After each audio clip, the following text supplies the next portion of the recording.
Hey everyone, welcome to another episode of Dad's Turn to Talk. I am your moderator tonight, Josh, and welcome to another live show. All of you out there, don't forget to hit that like button and subscribe to our channel. We also timestamp, so if there's a certain part of the show you'd like to get to, for example, we are Josh, how are we going to timestamp when we're live? Oh, I guess we don't timestamp, do we? Anymore. Well, it shows what I know. We'll put in the timestamps later for those that are watching the replay. Fine. There you go. Now I got to remember. All right. Forget about that. All right. Let's go to my wonderful guests and friends. The first guy thinks he knows everything in life. Bob, how are you doing today? I'm doing pretty good.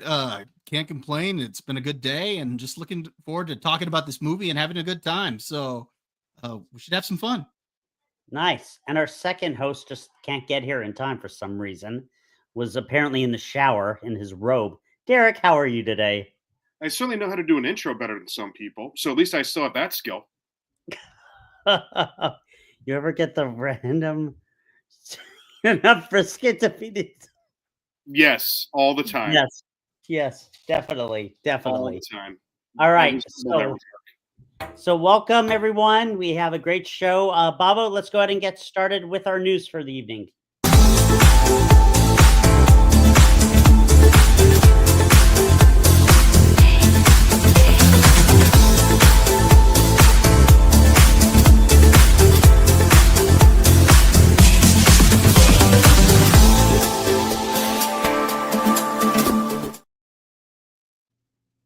All right. So big news. I've got You realize you're getting trolled by your daughter on a live stream.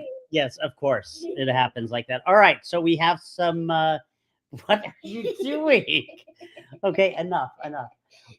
So we. Brother, what a night it really was. Oh God, I give up. All right. So big news. We finally got our Zelda images. Bob, can you go ahead and share the screen and show us? All right, so this is from an article over in Deadline. It says live action, the Legend of Zelda production gets underway. Nintendo unveils first look photos. Now, I do need to point out that the photos actually leaked online ahead of time. So I think that was one of the reasons why they went ahead and shared the photos is because they had already leaked online. So we got this photo here of Link and Zelda. We got Benjamin Evan Ainsworth as Link and Bo Bragason as Zelda. I think this looks pretty good here. Kind of like the look of it. I agree. So I definitely think it looks good. So there's a couple more pictures here, but it says Nintendo's live action The Legend of Zelda film has begun production as Nintendo's X account revealed this morning. A Japanese game designer Shigeru Miyamoto via the Nintendo account tweeted 3 first look photos of Bo Bragason and as Zelda and Benjamin Evan Ainsworth as Link in a lush natural setting. So we're not really going to worry too much about this. There's a possibility about the release date. It looks like it's going to be May 7th, 2027. So here's just a couple more photos. Still have some more time. So we got here as Zelda. I like this look. I do too. I think she looks great as Zelda. It's a good look. Yeah. All right. And then we got Link here. Yeah, it's him. Better than we originally thought. Remember, Bob? Yeah, I know. When we first saw the first pictures, though, they weren't really in costume or anything like that. I mean, they said it was like costume test screen or testing or something like that. But here we get actual looks of them. So again, Link, you got Zelda. And then, of course, the 2 of them together there. And you can kind of see them in their full costume there. So, yeah, these are the picks that we've got for Zelda and Link here. Let's see what we got. This could be very big. Miss Sparkles. Miss Sparkles. Miss Sparkles, the Bob man. Yeah, she pops in the chat over on the MSK show. So thanks for joining us here, Miss Sparkles. But yeah, I kind of like the look here, at least from what I see initially. It's kind of hard until we see a trailer and everything, how it's going to look in actual action. But Yeah. just from these photos, I kind of like what I see here. Jericho, what do you think?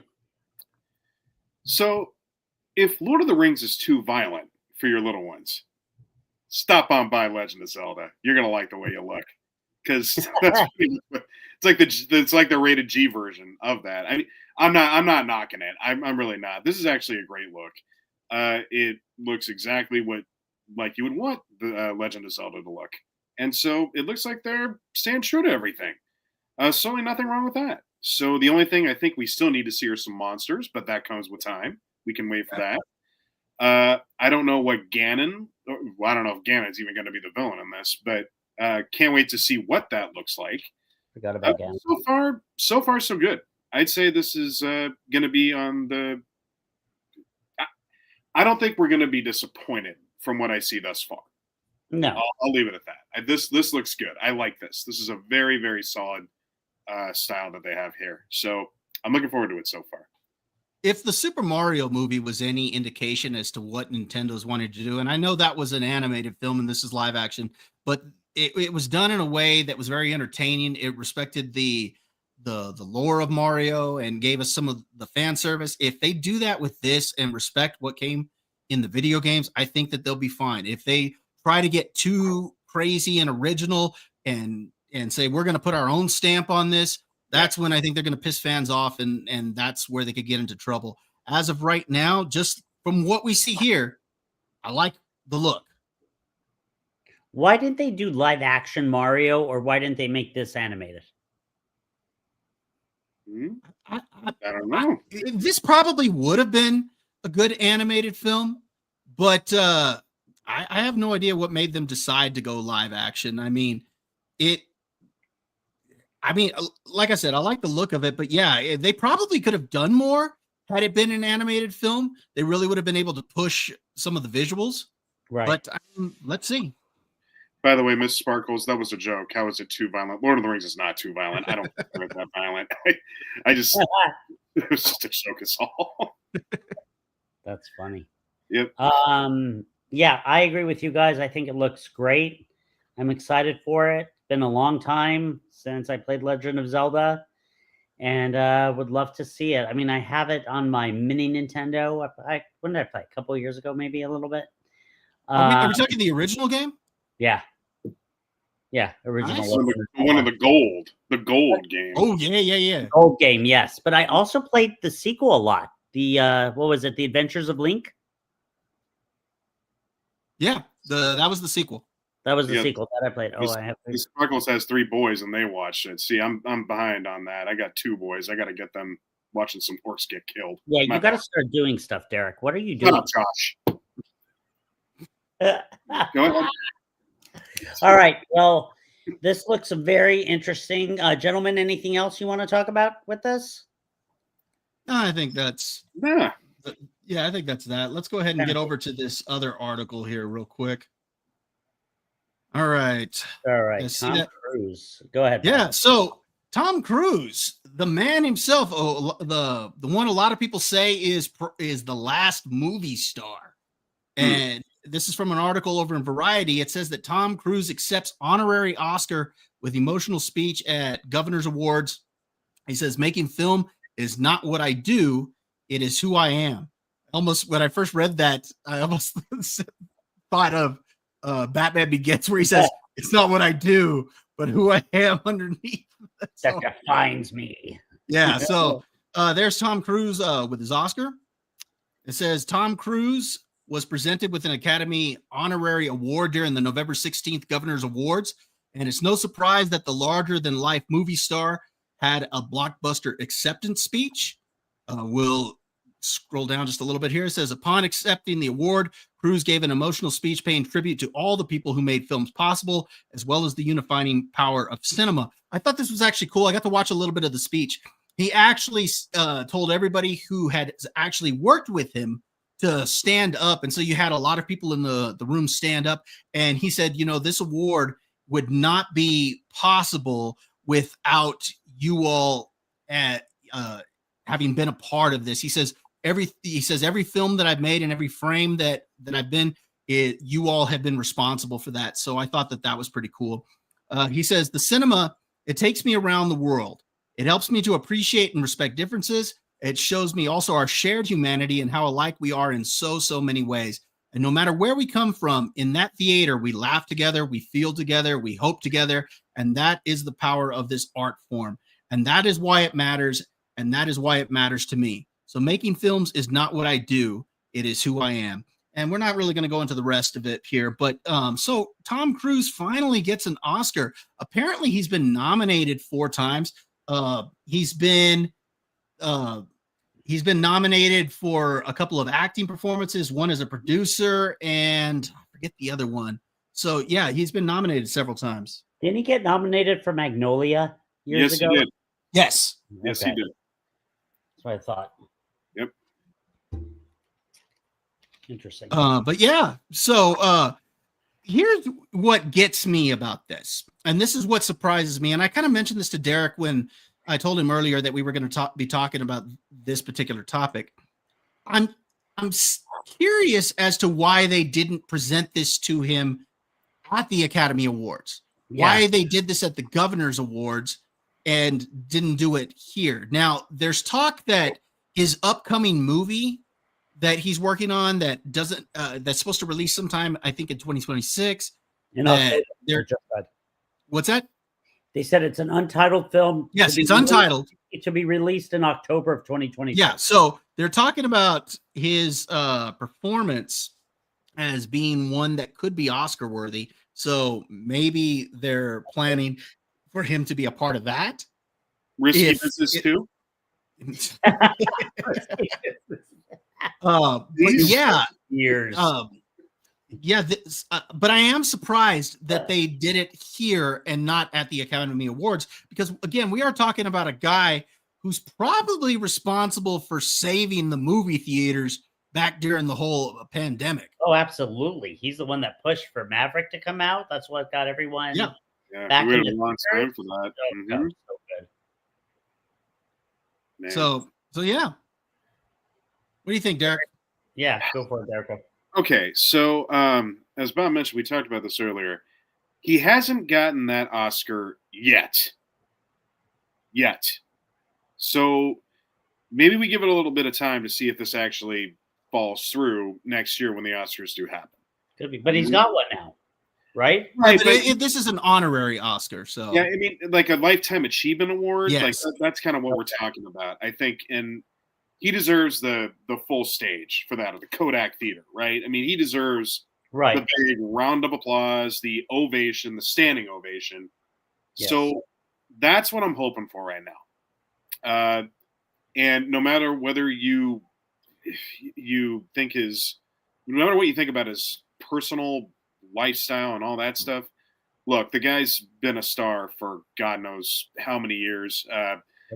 And I was just sitting here looking at his filmography. Guys, this guy, dear Lord, there's been too much stuff this guy has done. It's like really too awesome.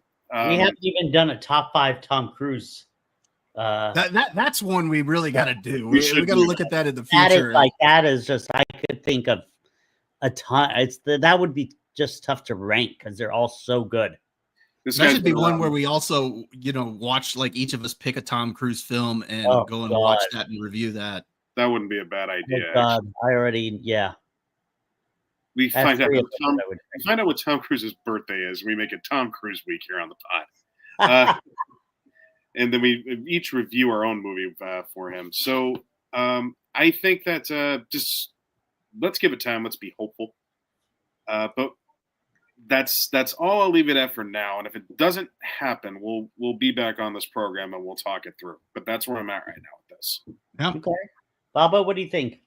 I think this is cool that he finally gets one. Look, if anybody deserves it for the amount of stuff that he's done, I mean, it is Tom Cruise, and he's put his body on the line. I mean, he even joked about that in his speech, that hopefully he can keep making movies without too many more broken bones, because he broke one during he broke his leg during Mission Impossible Fallout. Really? He did that on one of the jumps that he made, where he was jumping from one building to the other and he ended up breaking a leg. So yeah, he's, he's the man. He puts his body on the line. He's been doing his own stunts for years. And if anybody deserves a lifetime award, it's him. He also knows how to carry himself as a movie star. One of the things that is different about movie stars now as opposed to several years ago, and I think this is one reason why we don't have movie stars the way we used to, is social media. Social media has given you an insight into people's lives, and a lot of times they open their mouth and say things that end up, going one way or the other as far as what people think about them and stuff. And where Tom Cruise, he is one who keeps a lot of his thoughts to himself. His big focus is on the movies themselves. When he goes on promotional tours, he's very careful about what he says. He conducts himself a certain way. When he was promoting The Last Mission Impossible, when he was overseas, somebody tried to ask an "I gotcha" question that was basically supposed to be him. It was setting him up to basically talk bad about the current administration, and he just said, "We're here to talk about the movie," and that's it. That was his response, and that's smart, because you don't want to alienate any of your audience one way or another, because because everybody goes to watch these movies, and that's what he was talking about in his speech, the shared experience that we all have together going to watch these movies. And so he's very smart about only building up these projects. And so, like I said, if anybody deserves it, it's him. I wish they would have done this at the Academy Awards itself, as opposed to doing it at the Governor's. Got it. I agree with both of you. I think this is long overdue. I think that he's an amazing actor and just knows how to carry himself. Like what Bob just said, like he sticks to business. Like you wouldn't know what his, political affiliation is. I don't know. You don't know. I might have an idea, but who cares? He's all about the movies and his stunts. And really, to me, he's been fabulous. What really pushed him over the edge was during COVID and doing, Maverick, and how good that movie was. But you notice what he did was, when that movie released, what's the first thing that you remember seeing when you went to the theater to see that movie? It was a thank you. It was a thank you message. Oh, I don't remember. That was the very first thing. It was a thank you. Oh, thank you for coming to the theaters to watch this movie. We wanted you to see this on the big screen, and thank you for coming to see our movie. That's what makes him different than a lot of the actors and stuff that you see nowadays. He carries himself very different, and so that's why I say that's why a lot of people say he's the last movie star. Yeah, it's true. Everything he does is just amazing. He should have won an Oscar. He should have won it. I don't remember. Like I said, Magnolia was one of them. What was the other? Magnolia was crazy. Well, we'll scroll down here since you see Magnolia questions. I think in college. I think I might have. Let me see. Hold on.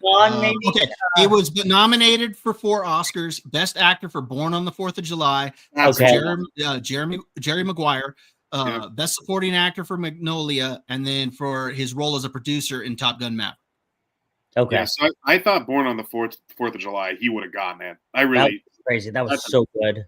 That's an insanely powerful movie. Yeah, I thought he would have gotten it for that one. Magnolia was very weird, but it was so weird. It's so weird. If you watch that movie, the best line he says in it is, "I will drop kick those effing dogs if they get near me." Yes. I'll tell you what he didn't break bones in was Risky Business. He didn't break any bones in that. He broke something else maybe, but it wasn't bones. What was the movie he did with Nicole Kidman, his ex-wife, Eyes Wide Shut? Yeah, but he also did Far and Away with her too. And he didn't he do Days of Thunder with her? Yes, he did. Yes, he did. She was in that. She was the doctor. I think that's when they met, right? May have been. I think they met on the set of Days of Thunder. 1990, that was? Oh my gosh. Wow. I'll tell you, one of my favorites, Cocktail. Well, that's another one that's fantastic. That is just so. I'm telling you, I don't think we'd have a top 5. I think we'd have a top 10. Huh? Probably, but you're gonna have to get top 5. So, all right. So again, he got an Oscar. Good for him. Yep. Well played. Well played. Again, I wish it would have been at the actual Academy Awards, but hey, Yeah. it's long overdue. Yeah. And anyone watching, give us your opinion. Do you think it should have been done at the Governors or at the actual Academy Awards? Let us know. If he, All right. if he does it at the Oscars, can he at least come down from a helicopter? Oh, yeah. Just give us one last stunt on the way out. I think that's fair. I agree. Yeah. All right, Babo, let's go on to the next topic. Our little fun. He's been struck by lightning. How many times is it now, Reg? 66 times. That's another great movie. Oh, my God. Yep. Oh, it's so good. All right, here, hold on. It's going to take me a minute to pull this up. Oh, But God. yeah, so with this segment, we want to kind of look at people that their day might be a little bit worse than yours. So let's go ahead and let me check, get this one set. All right, let me go ahead and share my screen here.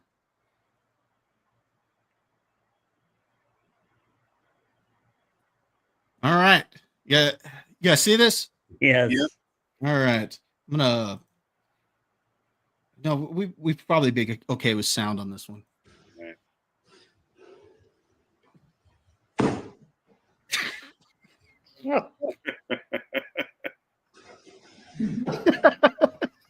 Oh no. Oh, that's not good. No. Oh, first of all, why would you do that? Ah! Man. Ben öne doğru gideyim sen geriye doğru git tamam. I think I don't want to leave. Oh, my, why would he do that? Yeah. I mean, that guy, how are you gonna? And even put oil on his head. Yeah. So this guy's day might just be a little bit Lord. worse than yours. Yeah. And I mean, Bob, how it's bad if you got a plunger on your head. Well, Yes. let's look at face it. This is why we handle our own hairstyle. We don't want anybody else messing with us. Look at this. Oh man. Jeez. Oh, that So poor- again, yeah, you thought Let's you were face it. having Looks like Andre Agassi, It kind of does. right? yeah, actually it kind of does look like Yeah. Andre Agassi. Yeah, just a bad day. It's like, how do you get that thing? First of all, why is he putting that on his head if he's a barber? And second, I mean, how do you get that off? He already put oil on there. It should slide right off. Well, you would think that it would slide right off. And there's also the possibility this could just be fake for clicks, but I don't think that it is. I think it's literally stuck. Stuck around in his dome. You're gonna have to get a crowbar to rip that thing off. Wow. Good Lord. Yeah. That's crazy. All right. I would laugh my butt off if that happened to me. Yeah. Yeah, probably would here as I well. probably would here as well. Yeah, I'm not gonna Yeah. lie. Would you walk out the front door now with that on your head and be like, hello? No, I wouldn't walk out the front door. I'm not going until that thing is off my head. I'm not Yeah. walking out in public looking like that. We're gonna stay here as long as we need. You have a Already- plumber, you have a what's it called on your head? A plunger. Yeah, you got a plunger on the head. No, I'm not walking out there like that. Nope. Lord. Somebody better get some warm water or something to get that thing off. So, But Pliers, whatever it may require. Lord. Yep. My so God. yeah, there is somebody whose day might be worse than yours. Yes. Mhm. All right. Let's see our next topic.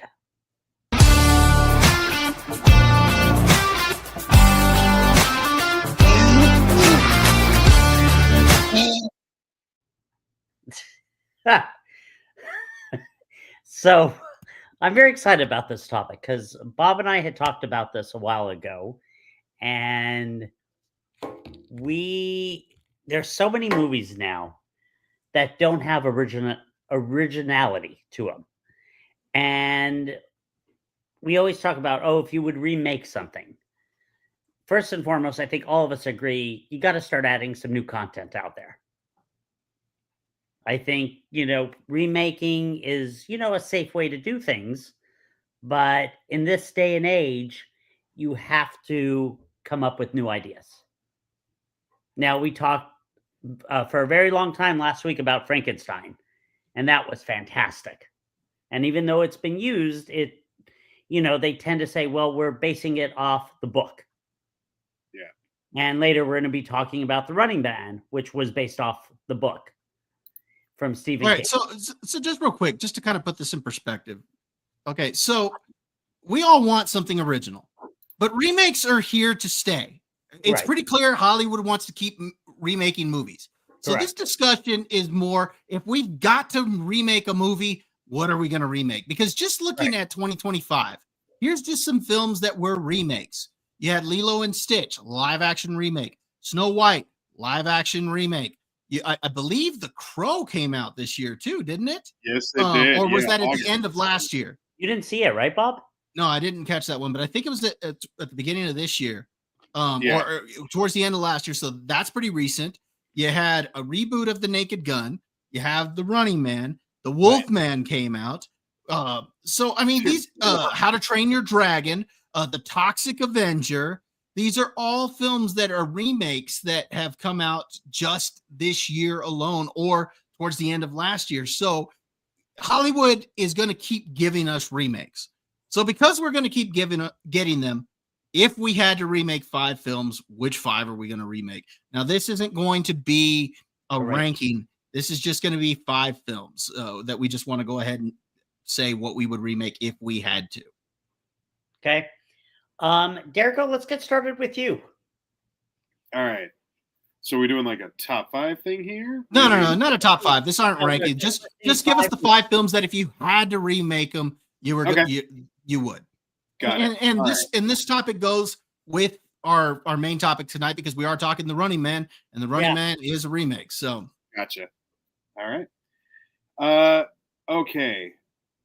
I'm gonna start off with one that was actually filmed here in the Bay Area. Thank you very much. Down there in Santa Cruz. I think they should remake The Lost Boys. Ooh, okay. Yeah. that is a great idea. Wow. Yeah.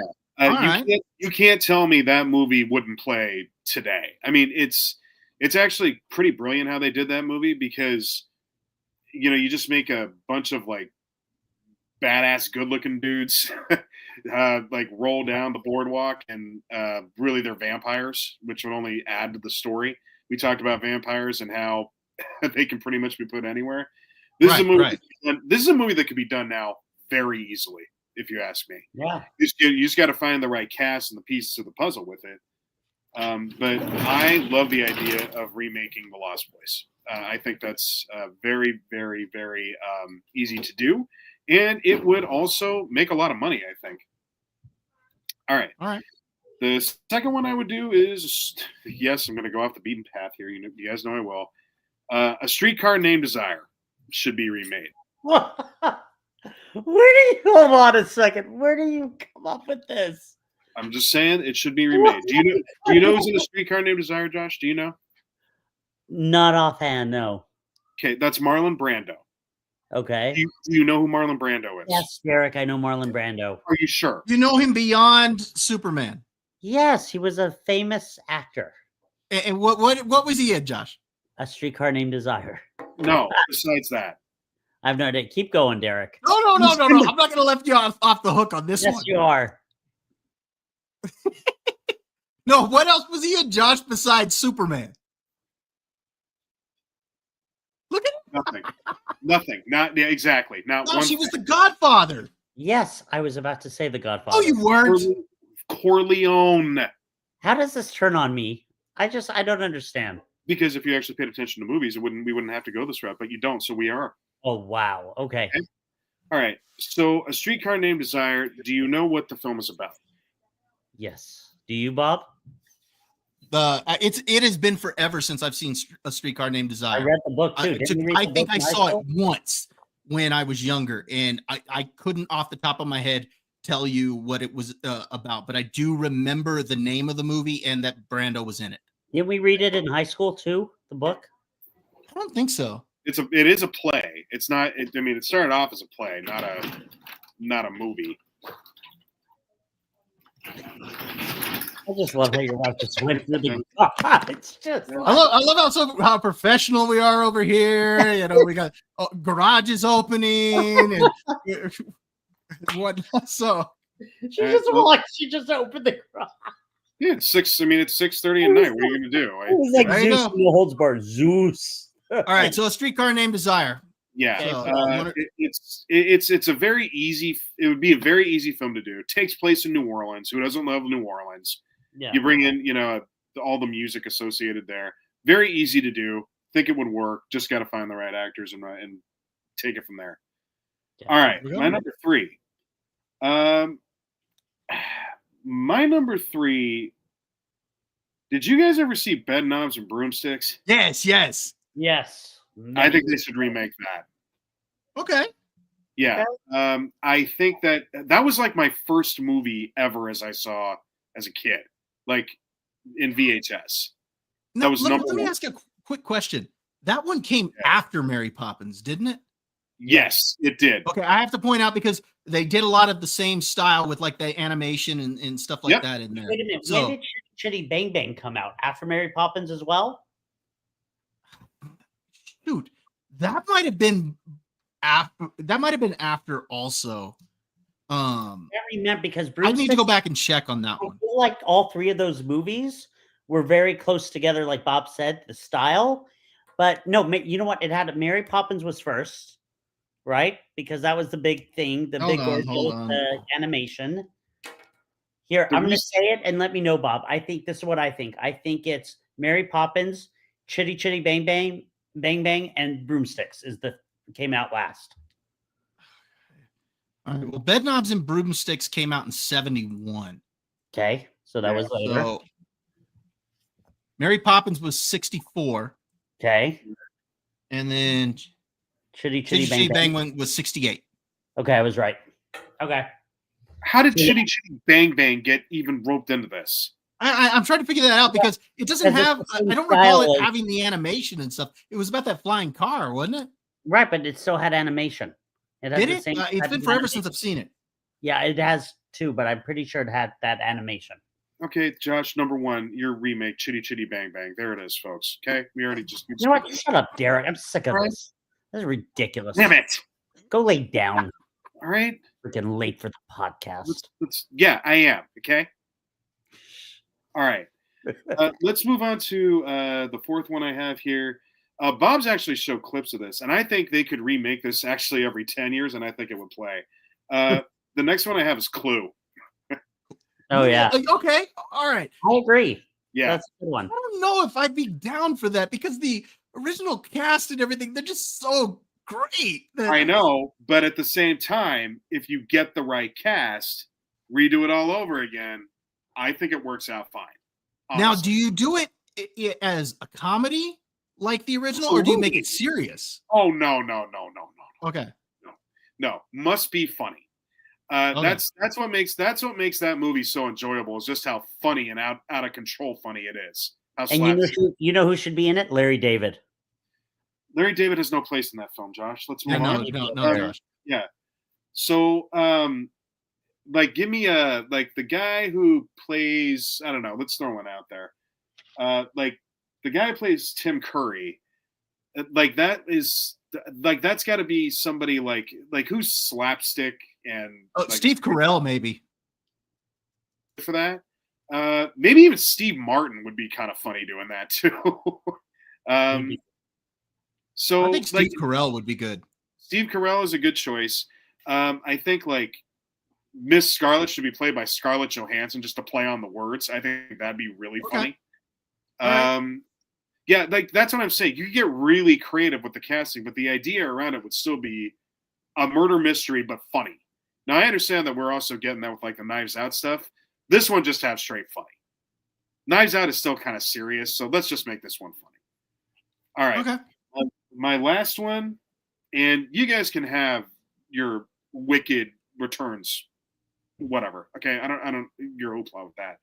I think they should do a holiday remake Well, okay, it's a remake of this movie during the holiday time because I think it would kill, and that's Little Shop of Horrors. All right. Thank you very much. What's Okay. that? I agree with Josh. Larry David would be good. Thank you. Thank you. How do you guys feel now? Somebody on my Well, side. I I expect still that. feel right, Josh. No, I expect that she's going to be on your side Why? because that's Irene. I love you, Irene. You're the best, Irene. Oh, that's good. Of course she would, because she loves me. That's why. Really, you're gonna choke on camera now, Derek? Jeez. Yes, I am. Well, I'm gonna all say right. I don't want to go because Derek's was too good. I'm gonna pay him a comment. It was too. I don't want to go. Like all of Let them me- were. Let me Good, say mine this sucked. too. I'll say ahead. this though. You know what almost made my list, but I couldn't do it because I just think that's wrong. What? But I did it specifically for visuals because I think it would be awesome in today's time. Jaws. Oh, I read about someone. I couldn't do it. I thought about it. No, I can't. No, I can't do that. I have to Yeah, leave it. I couldn't do it either. And No, if I We would could just have to let Blaine review it. Exactly. Yes, we just have to God. let Blaine review it, and we should be fine. And, All right. and it's funny. I have something on my list that I'm like back and forth about, and I'm curious what you guys think. But go ahead, Bob. All right. So my 5. My first choice is The Lost Boys. My second is A Streetcar Named Desire. Nice. My third See? one is Bed Knobs and Broomsticks. Yep. Yeah. Okay. Go So ahead. my first one, it's something that I've been wanting them to actually get right just once. They haven't gotten it right yet. Yeah. And that is to remake the Dark Phoenix saga for X-Men. However, Jeez. you have to do this as a series, not as a movie, because it does not work in movie form. You have to do this as a series because it needs to have several episodes in order to flesh this out. You cannot do this in one movie and expect it to be good. No. So I'm going to say that one. Number 2 on my list, Alien 3. I would remake. Oh yeah. Because Alien 3 sucks. You start the movie off by killing off Newt and Hicks, and you get rid of Bishop. And I'm like, are you kidding me? This is how we're gonna start this movie after the perfection that was Aliens, and we're going to start off with this crap. Yeah. I mean, that's awful. Crap, mega crap. So yeah, that was terrible to start it off that way. And I think what you could do is if you could get the same actors, you set it years ahead of time that they've already gotten back to Earth. After that, and it's years later. I think you could probably get away with doing that, or you just recast and do it that way. But I think Alien 3 is one that I would want to have remade. The next one is in the line of Disney animated films becoming live action. And there's actually 2 that I have at this spot. If you had to do one of them, or if you had to do another Disney live action, The Black Cauldron. Yeah, that's a good I one. think that's one because it's dark. Yeah. And if you did it in live action and actually fleshed it out, I think that it could be a much better film. Yeah. Or The Sword and the Stone. Nice. Imagine doing The Sword and the Stone and seeing that wizard duel between Merlin and Mim in them going at each other and turning into dragons and goats and all sorts of stuff. I think that could be really cool. So That if should have I been- had to, That should have Go been ahead. Sir Ian McKellen and Betty White doing that fight. That Betty White Oh, should have been gosh. Adam. Sir Ian McKellen, of course, has to be Merlin. there you go. I think that would be perfect. Yep. Those 2 as an animated film, if I had to do a live action on that. Number 4, The Shadow. Ah, The one I with think Alec Baldwin? Yes. I think that one had a very cool concept. The problem was a lot of people kind of saw it as like a Batman wannabe, Right. and the story itself wasn't really that great, but Alec Baldwin, I know a lot of people, he was like a fan cast to be Batman back when that came out. A lot of people were saying he would have been made a perfect Batman. Look at how he played, the rich playboy in The Shadow, but he also had that voice that could scare the snot out of you. So yeah, I would remake The Shadow, get yourself a really good actor and do that, because I do that again, because I think the concept itself was pretty good, and I think that's one that could be a lot of fun. And the final one, and this is probably heresy for me to say this one, but I would do a live action version of Transformers the movie. And the reason why I say this is because we have gotten elements from that movie in every single Transformers film after the first one. You see the death of Prime with the Matrix and all that stuff. You see Unicron in a later one. You see Galvatron. You see Hot Rod and all these other characters and stuff like that pop into other films, but we never got them all in one film. They did not do that story any justice, because the elements of that story appeared in everything else. So if I had to do a live action of that, I would do a live action of that particular story. And I think that it could be a pretty good film if you did it right. Like the battle on Autobot City there on Earth, I think would be a lot of fun. The death of Prime would be pretty emotional, especially if you could get Peter Cullen to come back. Is he still with us, Peter Cullen? Yeah. Or did he? He's like 85 or something. Yeah. Because I think he retired. How old is he? Let me see, because I think he retired. Let's see. He's got to be in I think 85, right, Derek? Yeah, he's 80. Yeah, he's 84 years old. 84, yeah. So if you could get him to come back and do the voice of Prime, I think that would be pretty cool. So yeah, if I had to remake a film, Transformers the movie would be on my list, because I think if you did the story right with the visuals capabilities that you have now, doing the live action would be pretty cool. And I think the battle there in space with Unicron and whatnot, I think that would look pretty cool. Yeah. So now, is the Micro Machine guy still with us? The guy who spoke really fast? I don't know. I thought he passed on, but I could be wrong. Oh man, because he needs to come back as Blur if we're doing that. Let me see.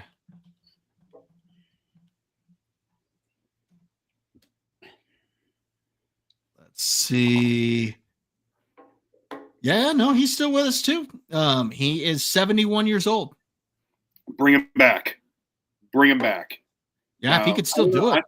I don't know who voices Unicron. That was Orson Welles. Yeah, sadly, he's not with us.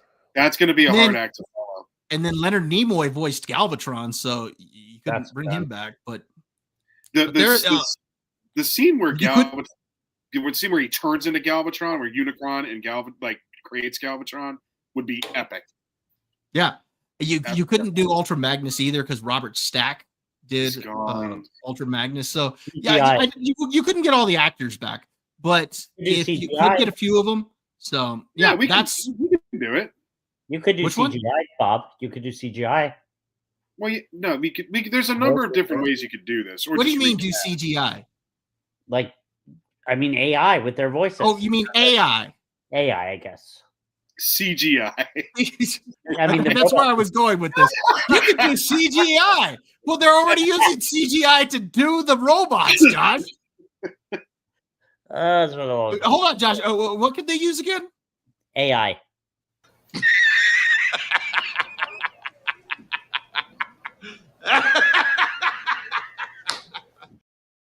Oh my God. Well, okay. Well, it's funny that you're bringing that up, because one of the movies I would redo is Spider-Man 3, because I thought that was absolutely horrible. Don't do that again. What? Put that one to bed and just be done with it. Don't ever even. Come on, Derek. You've even said the way Venom was done was horrible in that movie. No, I don't want to remake that. I want that to go away. That should have been that whole thing with Harry and Peter and MJ and the love triangle and the dancing. The only thing that we got out of that was the fact that they actually redeemed themselves and did it right when it came to Venom. Do you know who they What did do that you right with? No, with Tom Hardy? Yes, correct. They did it right with Tom Hardy. But like trying to remake that piece of garbage, no, we don't need to waste our time with that. Oh, anyway, I this liked is the first Venom. Beyond that, I was like, eh. No, I'm talking about Spider-Man 3, Bob. Well, I know you are. Oh, I did hear that. I was here. I was just muting my laptop because it kept going off. Got it.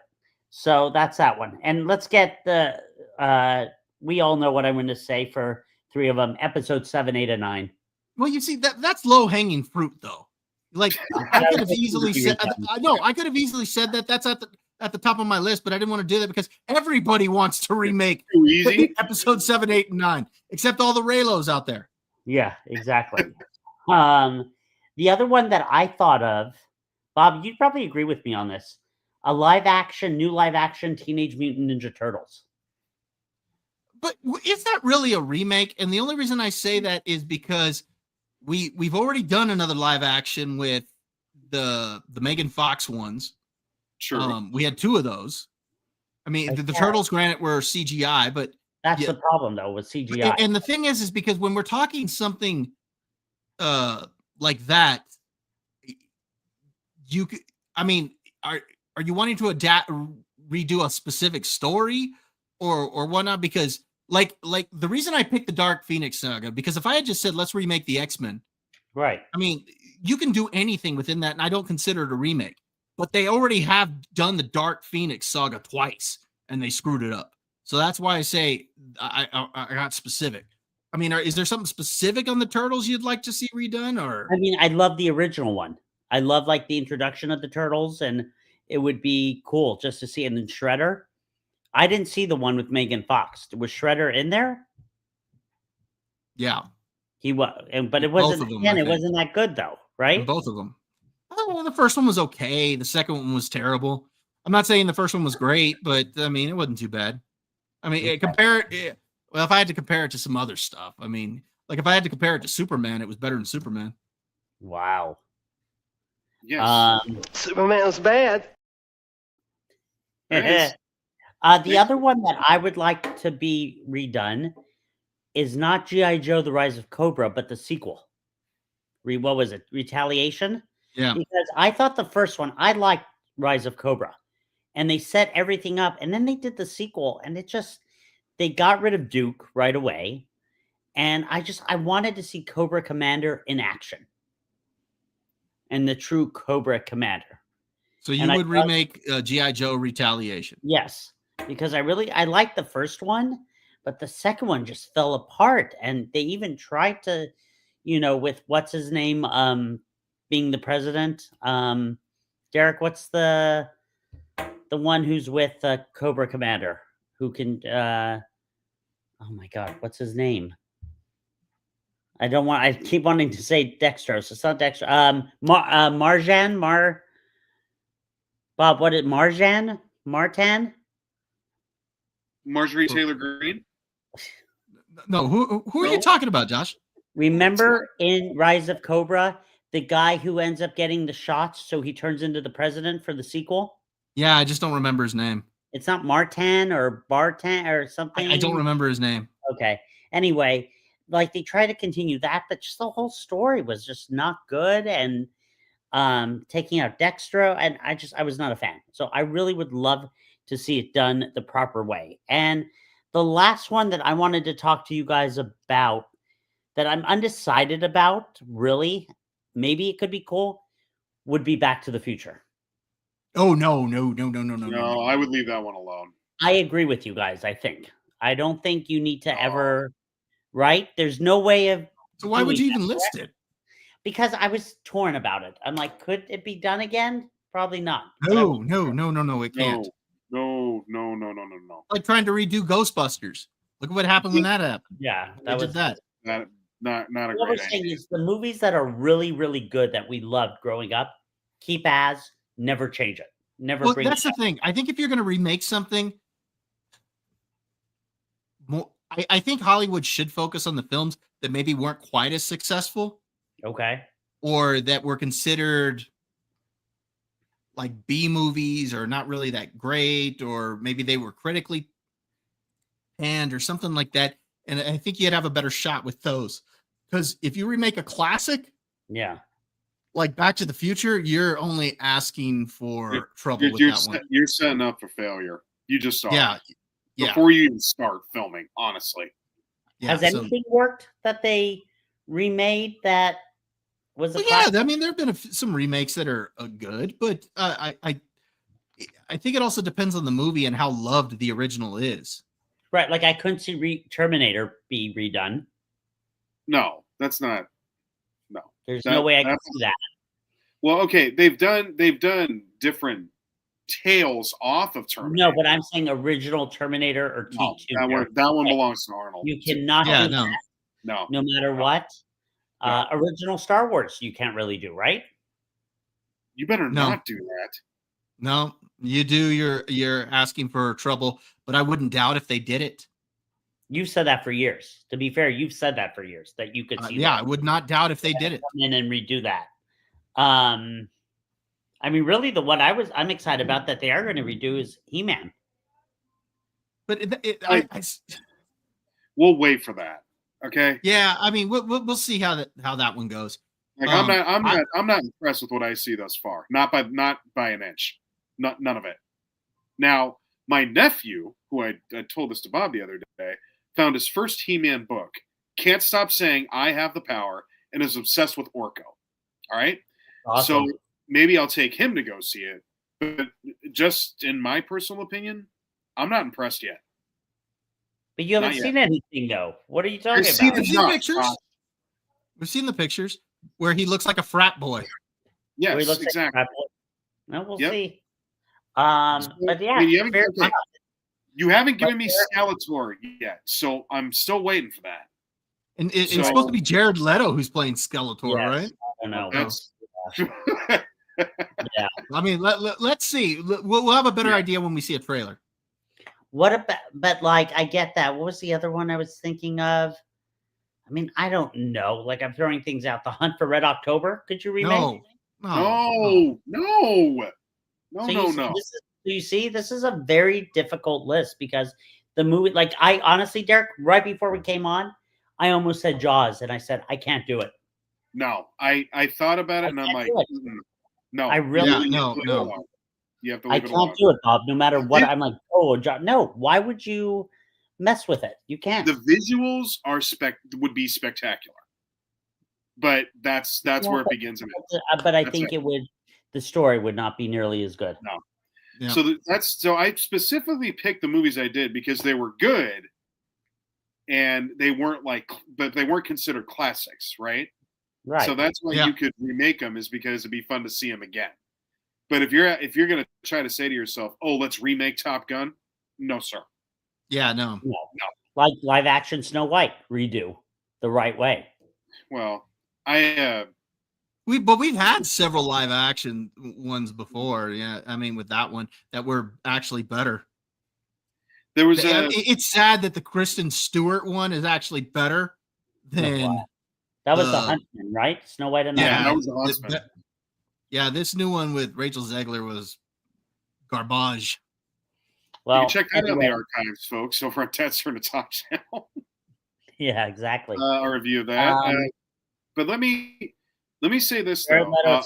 He's already cast, so it probably is going to be a disaster. But I mean, we'll see. Hopefully.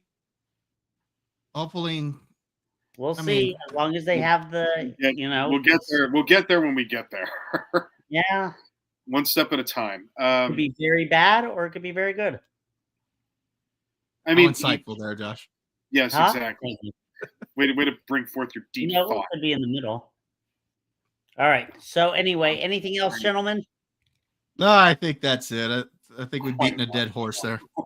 All right. Let's go to our final topic. No, it's not the final topic, Josh. Goodness, man, you even look at the agenda before you take over as moderator? Well, let's go for the next topic. Oh my gosh.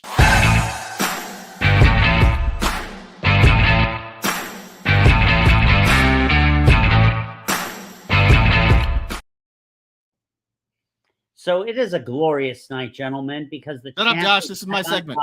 This is not your segment. What This are is you my saying? segment. Shut up, Josh. All right. So for those that are tuning in, we are doing a fantasy football league here on Dad's Turn to Talk. And unfortunately for both Josh and Derek, this hasn't been a very good season. You bunch of losers!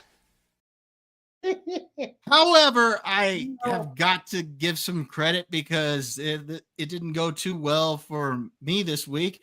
But in reality, it went terrible for someone here. Derek. Look at I mean, Derek, has got to be like a historically low score. God, Derek. I mean, this is one of the worst scores I've ever seen. Justin Herbert, 4.34 points. Oh, Josh Jacobs, in all fairness, Josh Jacobs, you got unlucky with. He did get injured, 4 points.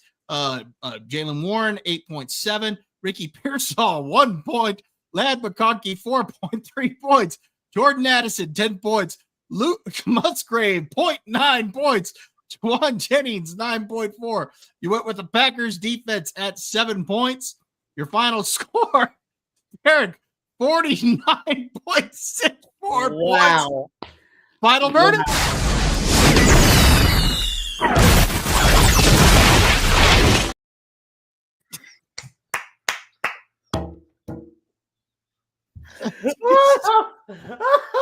Did you even see that, Derek?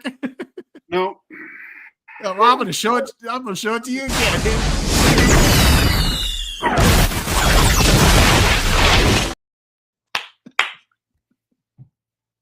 Okay. Oh, that's so good. Yeah, that was pretty bad. God. I'm sorry, Derek. Wow. Derek could even break 50. Wow. Shut up, Josh. Okay. All right. Now, if you want me to remove you again, second Josh, I place. will. We'll do it when you succeed. Okay. Bob didn't do much better. All right. So second place. Shut up, Josh. I went with Jameis Winston, 13.04 points. I also had Josh Jacobs. Got unlucky there. Again, he got hurt. Jalen Warren, 8.7 points. T. Higgins was fine for me with 15.3 points. I went with Wan'Dale Robinson, 7.6 points with the pair with Winston, but all the touchdowns came on the ground, so that didn't really help me. Khalil Shakir, gosh, he was awful this week as apparently Josh Allen forgot he was on the field. He had 1 catch for -3 yards, 0.7 points. Theo Johnson, 6.6 points. Rico Dowdle was fine with 15 points. The Texans defense got me 9 points. My final score was 79.94. Final verdict? Happy Gilmore accomplished that feat no more than an hour ago. Well, moron, good for Happy Gilmore. Oh, my God!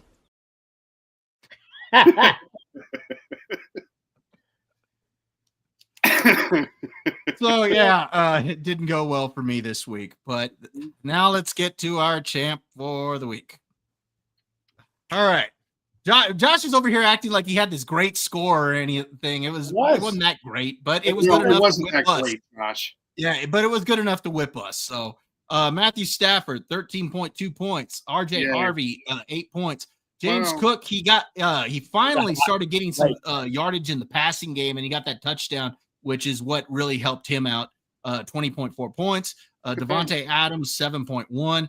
Juwan Jennings, 9.4. Nico Collins was your best play with 24.2 points. Oronde Gadsden with 6.1. David Njoku, 1.7. The Steelers defense did really well this week with 21 points. Your final score was 111.1. Final verdict?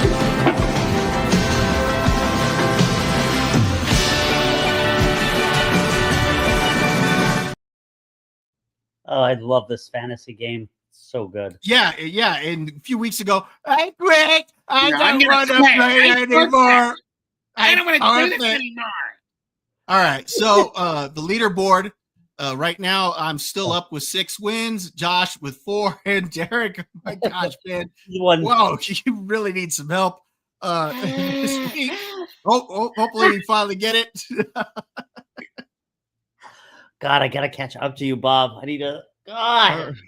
Hey, we got this weekend plus the Thanksgiving week, which is always a fun week. So this could be still interesting to go. It is still anybody's game. Derek can actually still come all the way back because remember, we're going all the way through the playoffs.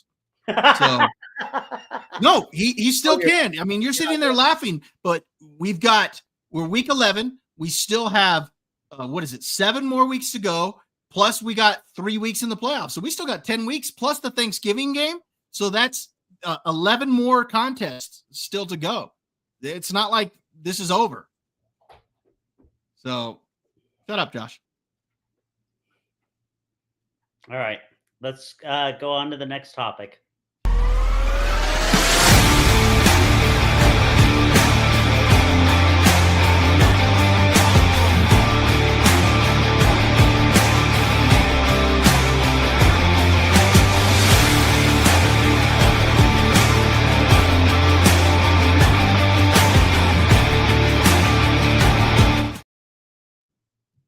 All right.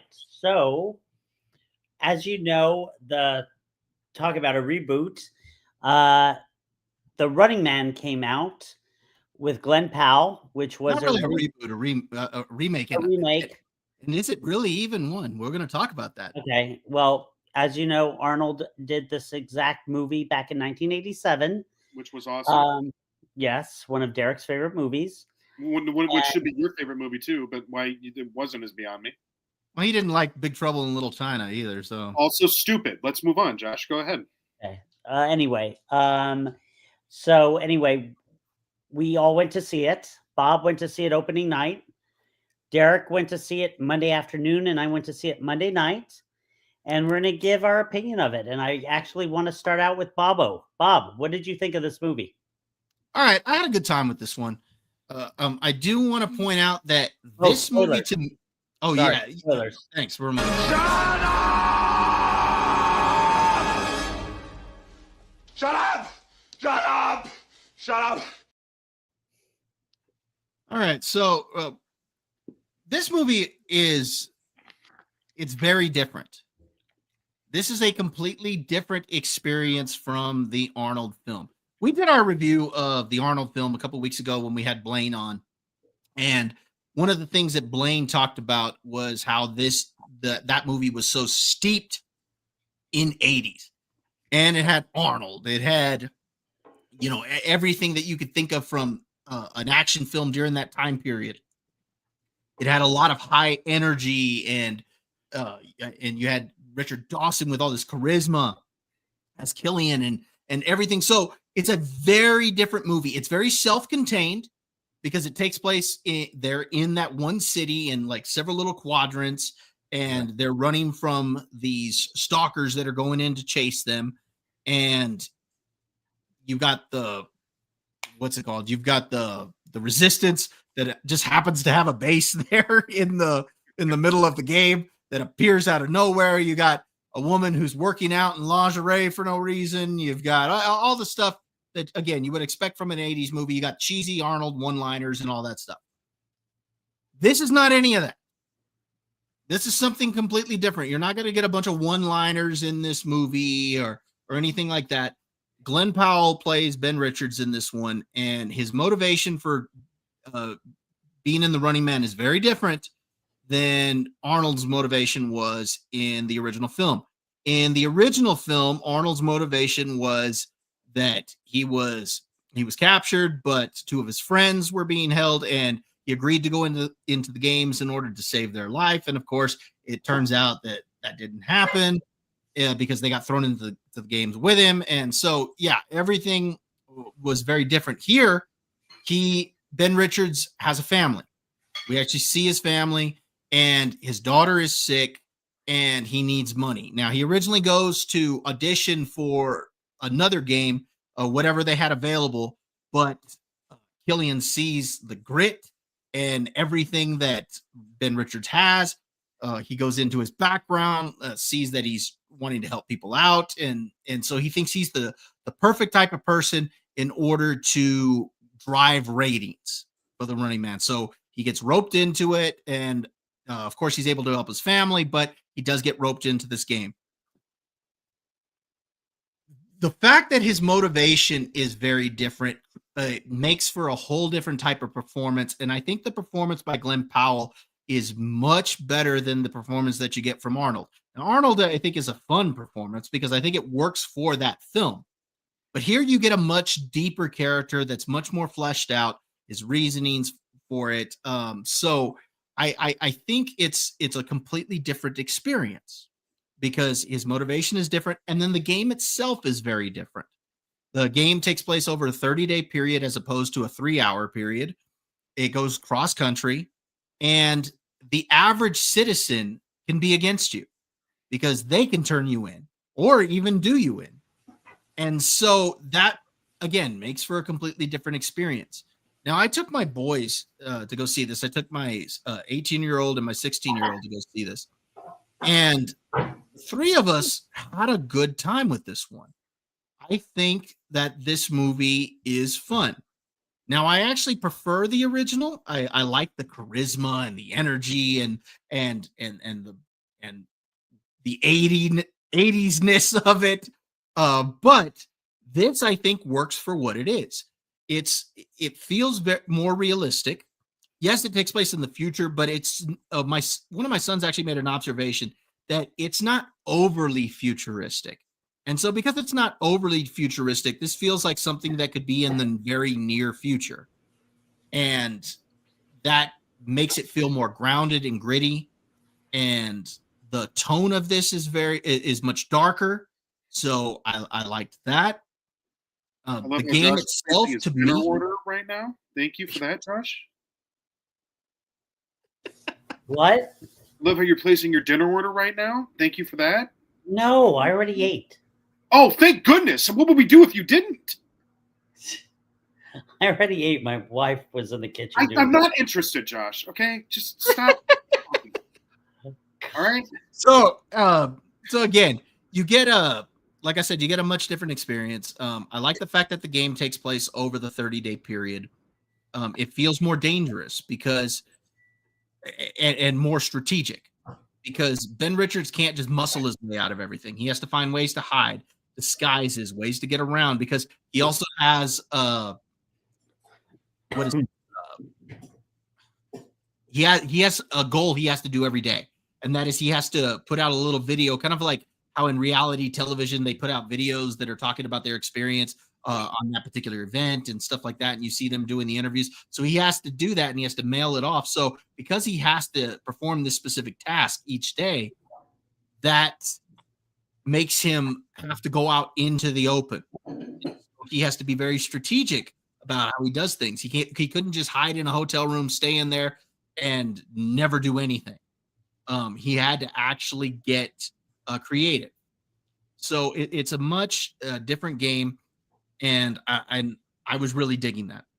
The action sequences, I think, are pretty good too. I think because there's less hand-to-hand combat, you get a lot more chase sequences, which I think were a lot of fun. One of the ones I really like is when he's in that what is it, almost like an RV type thing, and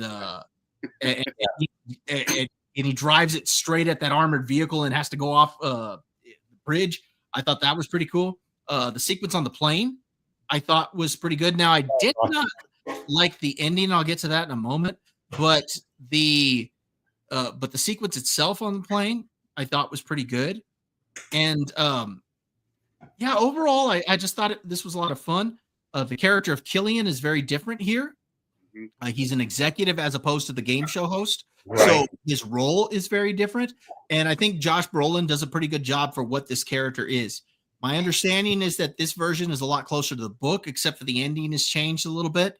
I couldn't tell you off the top of my head what it is. So if anybody who's watching that has read the book wants to let us know, you can let us know in the comments or in the chat.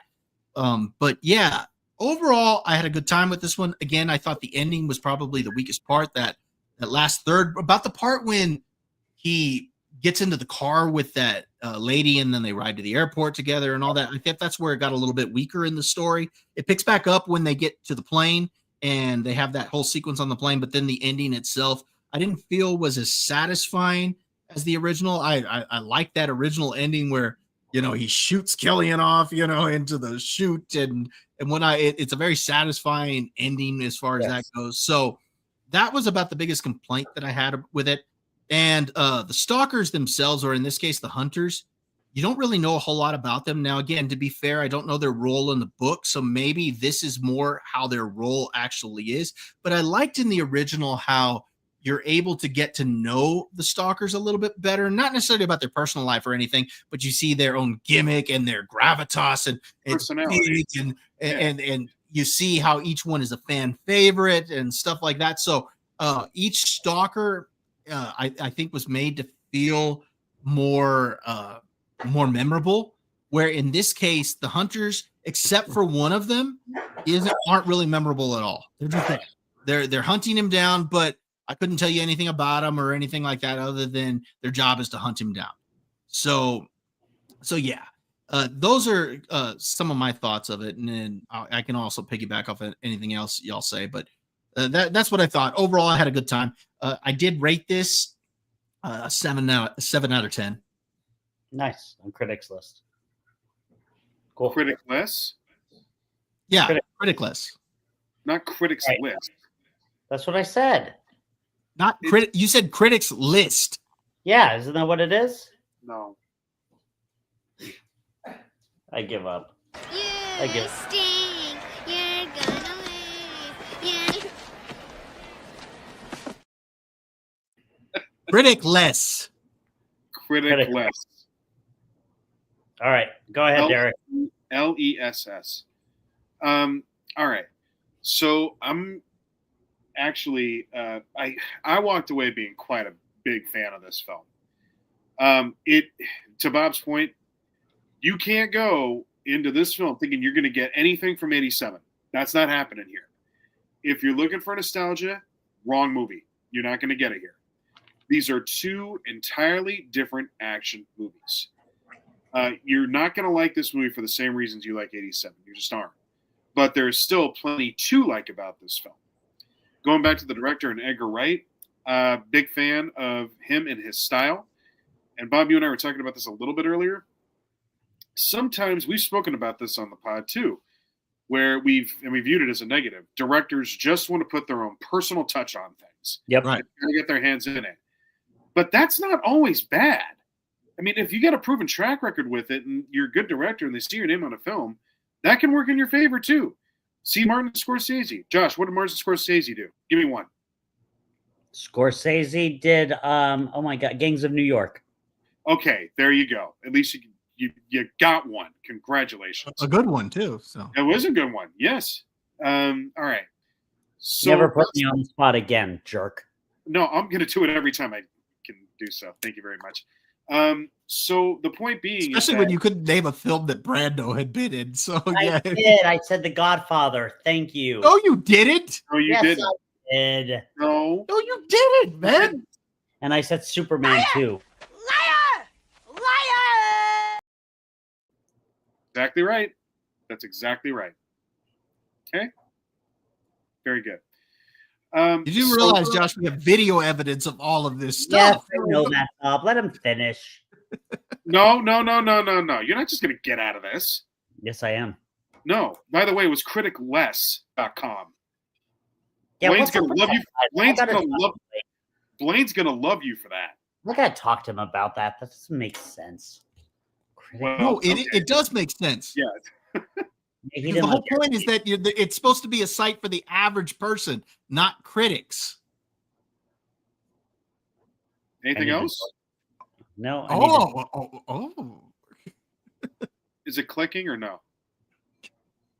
Do you No. need a minute? No, go ahead. Do you want us to pull out the whiteboard and show you, or are you okay? You're wearing a bathrobe. I wouldn't be talking if I were you. I can wear whatever I want because what I wear is elegance. How about that? All right. Sure. Yeah, that's right. Your Sure. stupid black shirt. All right. Let's talk about the rest of this. So the reason you watch this movie is because of the mechanics of the Running Man and how the Running Man actually has to get to the right place. In the Running Man 87, you're watching it for the explosions. You're watching it for everything that makes the Running Man a good chase.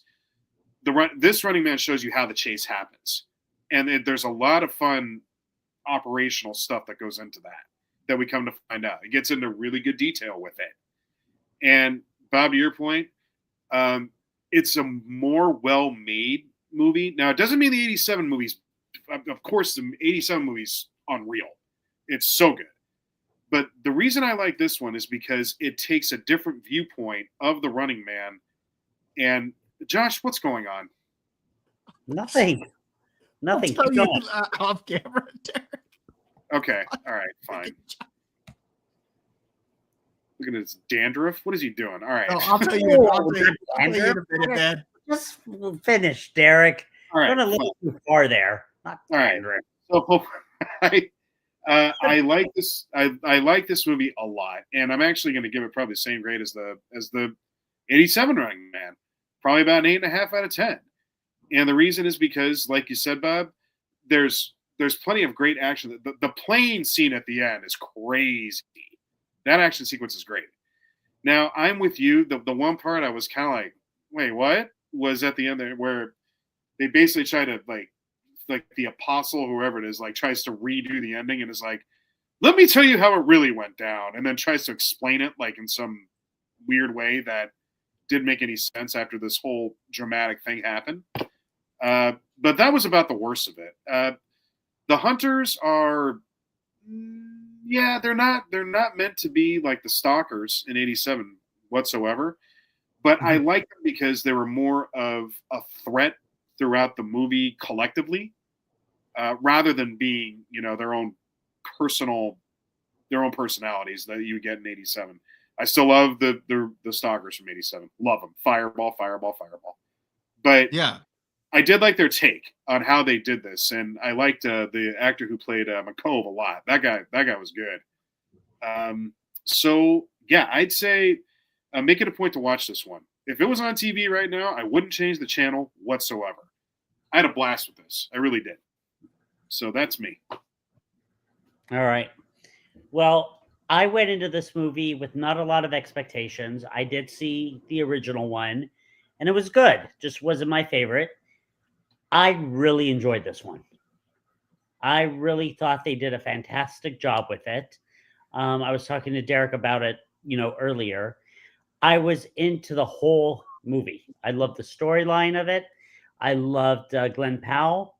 I liked how Sean Hayes was the host at the beginning, and then the new guy, the other guy, who was that? The black guy who, the host.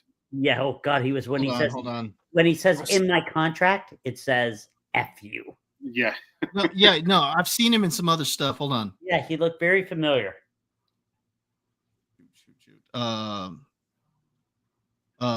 Coleman Domingo. I know I've seen him in some other stuff. I just can't think of Ah. it off the top of my head. Interesting. Okay. Anyway, really liked the storyline, and starting from the very beginning with him having to, was that you or Just keep going, Josh. okay. Keep going. Was trying to find a way to make money to pay for his daughter's medicine, and telling his wife, no, I'm not going to take part in the Running Man. And of course, what does he do? Takes part in the Running Man. I loved William H. Macy. I thought that was a really cool little scene, how he gave him the disguise. And it was so funny. I thought, like, what would I do if I was in his predicament? And it was the same thing, trying to hide out in the bedroom, and it was just crazy how they would catch him every time. What's funny, Derek? If you look at the live chat, Miss Sparkles, that's a There, why joke. you never need to announce you farted with a... Oh, Miss Sparkles. Yeah, because if You you had look at no the tag, idea. it's A little that's- inside joke. there's nothing inside about it. It's right there. He puts it out there for the whole world to see. Oh my God. Anyway, what else did I love about this? It was action packed. I enjoyed it. I would say, like, there was one tiny part when he got in that car where Bob said it kind of lagged off. I think I started to lag off a little bit, but then I kind of jumped right back into it. Yeah. And just a tiny bit. I would say, and I told Derek this, my only negative thing about the movie, I felt it was a little too long. What was it? 2.5 hours? I don't think it was. Hold on. Derek, Derek said it's a long movie. Derek said it too. It clocked in over 2. It did. I think it was about like it's 2 hours and 13 minutes, and some of that is the end credits. Really? Wasn't that long of a movie? Like 2.5.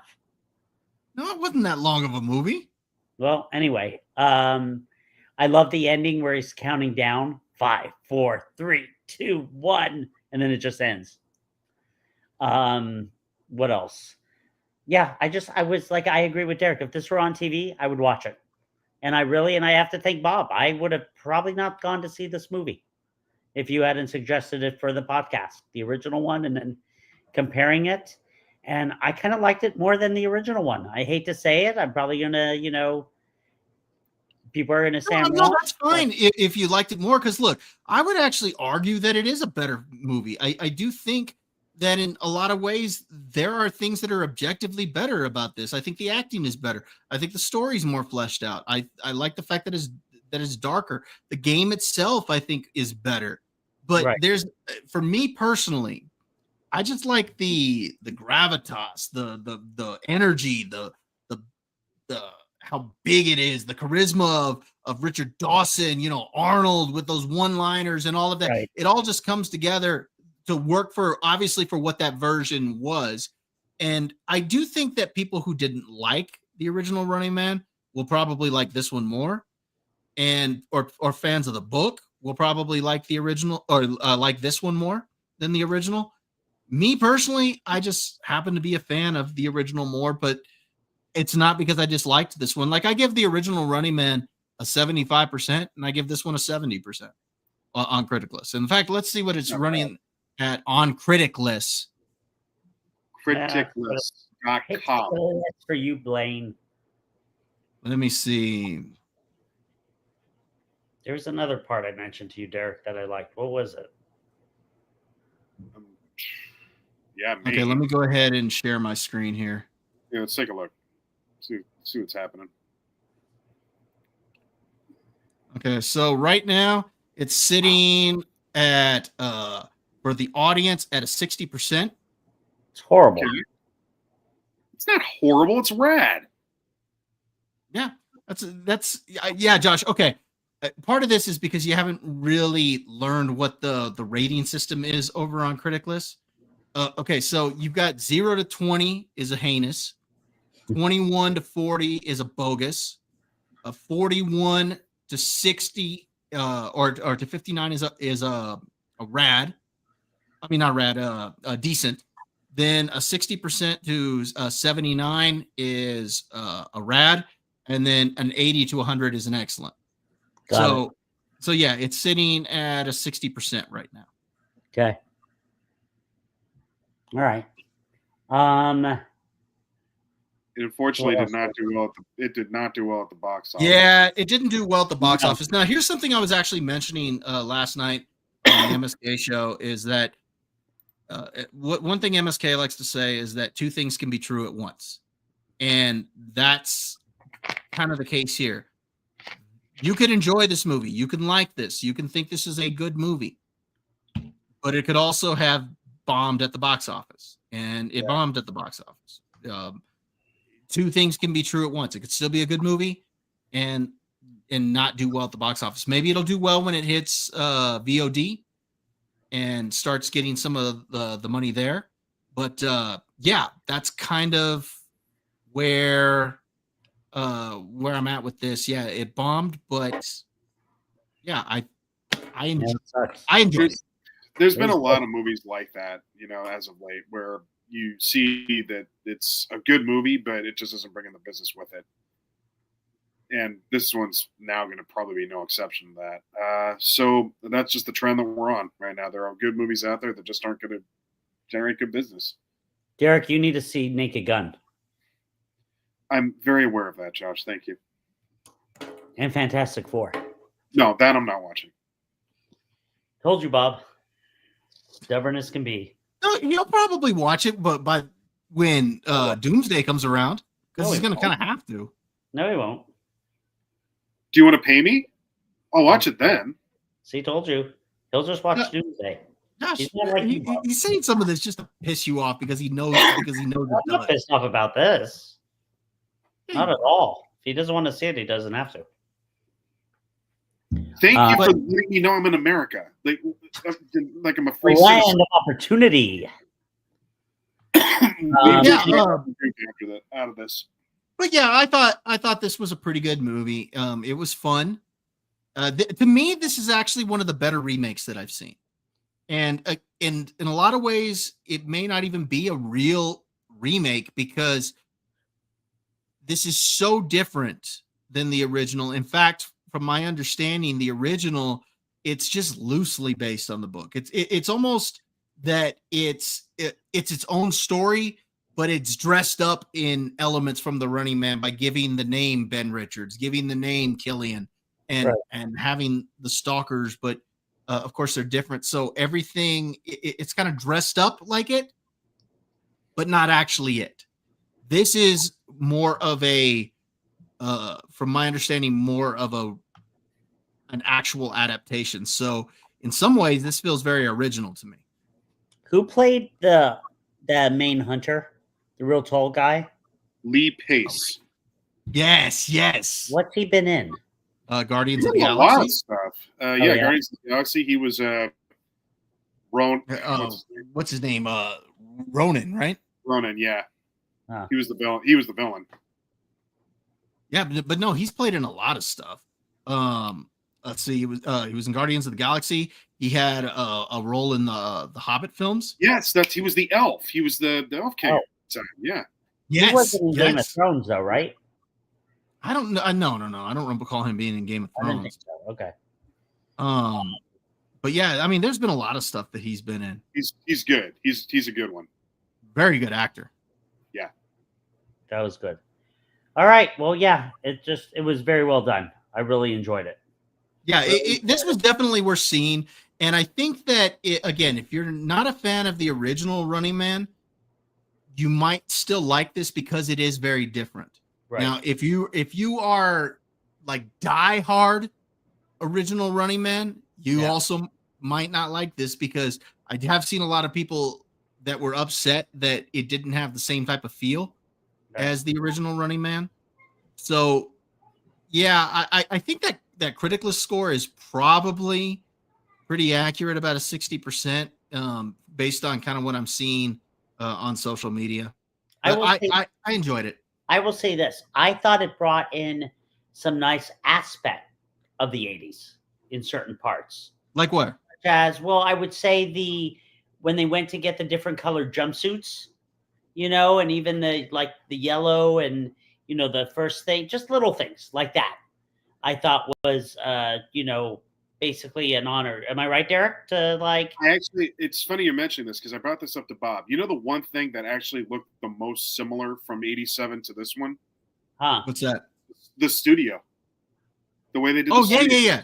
Yes, that too. The studio looked just like what it did. Yes, I thought. Well, and then you had the dancing girls, and you had the host and the fireworks and all of that stuff. So that aspect felt closer to that. I will say this though: the game show element to me wasn't as prevalent in this new one as the original. No. When I say the game show element, the game goes all throughout, but I mean specifically like with the audience and stuff like that. No. It felt bigger in the original.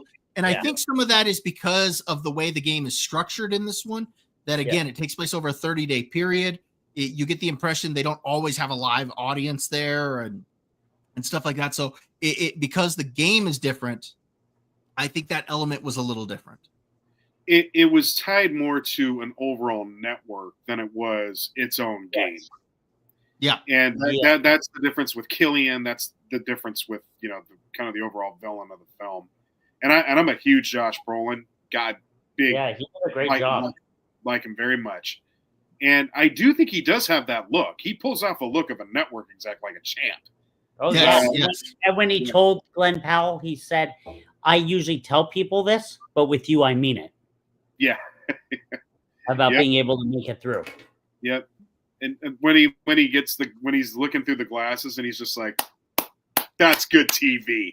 That's excellent. I love it. And Glenn Powell's like at the part where they read off all of the things that he's done and everything. He's like, that's all BS. I didn't do any of that. And when he comes off, he's it's great. It's great. It was good. And then he's like, I'm gonna get you. He's like, that's the spirit. That's when he looks at him, he basically tells him to F off, right? When he's getting introduced on the Running Man. Yes. He looks over and he tells him to F off, and he just goes, stop it. So he was good. I still again prefer Richard Dawson Killian, but again, it's different. So I do take that into account. Very good. Go see All it right. first if you get a chance to get out there. Go check it out. Yeah. All right, let's go to one of the best segments of the night, Bob.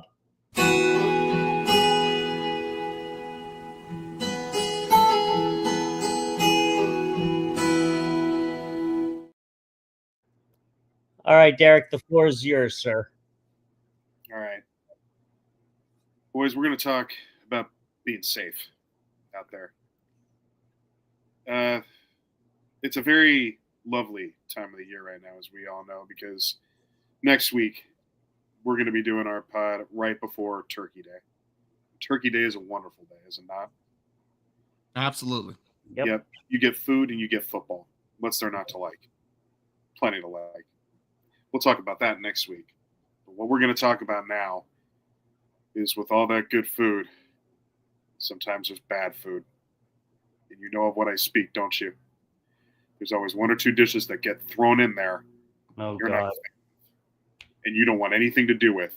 And it's very clear because you'll notice that those are the dishes that are pretty much full that no one wants to take a piece of. That's true. Yeah. Okay? The house lets it be known what those dishes are. Josh, don't act like you don't have these dishes. No, I'm trying to think of what you don't like. Just listen to the rant, Josh. Yeah. He's trying to give us I'll an let you important know. safety tip. My point is, and I'll just tell you one now because Josh brought it up. Those marshmallows, top I of knew sweet it. potato. I knew it. No. I know you so well. What is it? The yams? Yeah. The yams with with marshmallows on You top. thought it was okay to s'more up the yams? You thought it was okay to do that? It's the best Yeah, part. exactly. See, Bob's making the face you make when you eat those, and it's just not necessary to have a dish like that. Bob, you got a least favorite. What is it? Come on, say it. I hate to say this, but okay.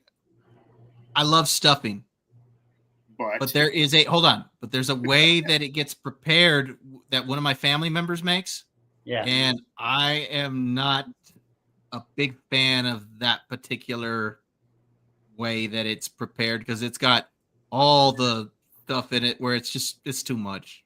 It's just too much. Yeah. See, you know. My point being, gentlemen, be safe out there. You know. No, she sees me make that face often over on the MSK show where he'll say something and I'm just like, That is funny. yeah. That's funny. So My point being, you know the foods you don't like. Stay away from them. And folks, if you are cooking this Thanksgiving, make something that everybody will like. Make an enjoyable stuffing. Make something that'll go good with turkey. Actually, if you're really smart about it, bring some sourdough bread for people to take home for the leftovers that happen afterwards. Ooh, that's a great idea. Community service, folks. Do right by your family. Do right by your friends. And stay away from those dishes. This is public safety we're talking about here. Nobody needs it. Don't do it. There was one Thanksgiving where I had a terrible mac and cheese, and it ruined mac and cheese for me for about a year. I'm not kidding. Folks, stay safe out there. We're going to be all right. All right. Very good. I like that right there. Whatever I make or starve. There you go. That's the way to do There it. you go. That's the mentality. That's right. All right, let us finish the show off with some social media. Bobo, where can we find you? You can find me right here on this channel at Bob Loves Movies. The channel's name is Was It Good? We do Dad's Turn to Talk here, but you can also find me over on the Dad's Turn to Talk channel, in that we're going to be posting clips from this show over there. And soon we do hope to have another stream going over there. We still are in the planning stages of it, so we need to do a few things with that. You can find me on the MSK show on Mondays. You can find me on the Last Panel on Fridays over on Lapsed Comics channel. And you can find me on X and on Critic List, Josh. But you can find me over there. All right, Derico, where can we find you? Not nearly as many places as Bob, apparently, but you can still find me on LinkedIn and Facebook. All right, and you can find me on LinkedIn, which I'm there all the time now with my new job, Facebook, Instagram, and TikTok. Yeah, and also I guess on these channels, right, Bob? Yeah, here at Was It Good at Bob Loves Movies, and you can check us out again at Dad's Turn to Talk. Easiest way to find that channel is just all one word, Dad's Turn to Talk. Well, very good, gentlemen. We want to thank our live audience tonight who wrote in. We really appreciate your support, and we will see you guys next Tuesday night. Have a great evening. Bye. Bye-bye.